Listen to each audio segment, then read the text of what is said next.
In this screencast, we'll design a function that takes an enumeration as input. Take a moment to pause the screencast, download the starter file, and get ready to work along as we go. The problem statement says, using the given data definition, design a function that takes a weekday and determines whether it is a weekend day, i.e. Saturday or Sunday. The first thing that I need to do is read the data definition. Pause the screencast until you've had a chance to do that. Since the problem statement tells me that I'm going to design a function, I know that I'm going to follow the How to Design Functions recipe. The first step is writing the stub, including the function name, signature, and purpose. I'll call the function isWeekend because we want to determine whether a weekday is a weekend day. The input type is weekday, and I need to decide what the output type should be. This function is deciding whether this day is on the weekend, so I want it to return true if it is and false if it's not. Therefore, my return type should be Boolean. The next step is the purpose, and we can often get the purpose statement from the problem description. The final step of the stub is to complete the body of the stub. The body of the stub needs to return a value of the right type so that I can run my examples against my stub.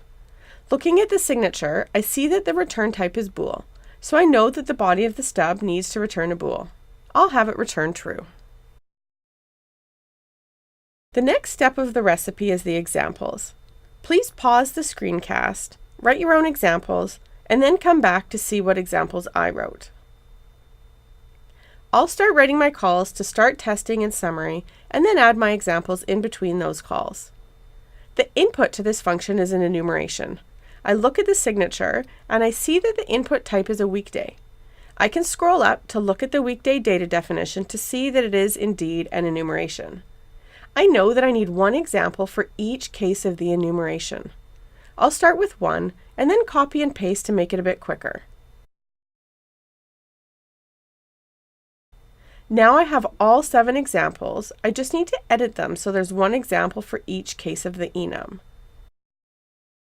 Finally, I need to go through and make sure that my expected values are actually what I expect in each case. So I expect true for Saturday and Sunday and false for all of the other days. Now that the examples are complete, I need to run my code. We haven't completed the function body yet, so we don't expect these examples to pass. However, we want to check to see if there are any syntax or type errors. In order to check if there are type errors, we need to ensure that we've remembered the type check annotation at the top of the function. I'll run the code. I don't have any errors generated, so I can move on to the next step. Now pause the screencast again and complete the function design. When you've finished, come back to see if you're correct. The next step of the recipe is the template.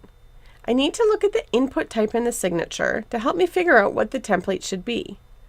In this case, the input type is weekday, which is a user-defined type, so I know I need to copy the body of the template from weekday.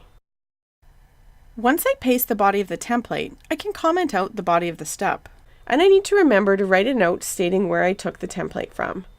I took it from the weekday data definition, so I'll leave the note template from weekday. At this stage, we're ready to move on to the implementation of the function body. We have a structure for this function from the body of the template, and we want to preserve that structure. It may be tempting to edit the if-elif structure in this function design, but resist the temptation. We want all of our function designs that take a weekday to have the same structure. This improves readability and maintainability. If we needed to update our program in the future and edit this function, it'll be easier to do if all functions that take a weekday look the same. My examples can guide the rest of this function design. I can see the cases for which I expect this function to return true, and the cases for which I expect the function to return false. I will now edit the template body to complete the function design.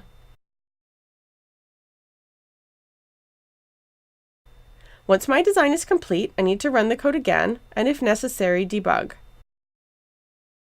In this case, all our tests pass and our function design is complete.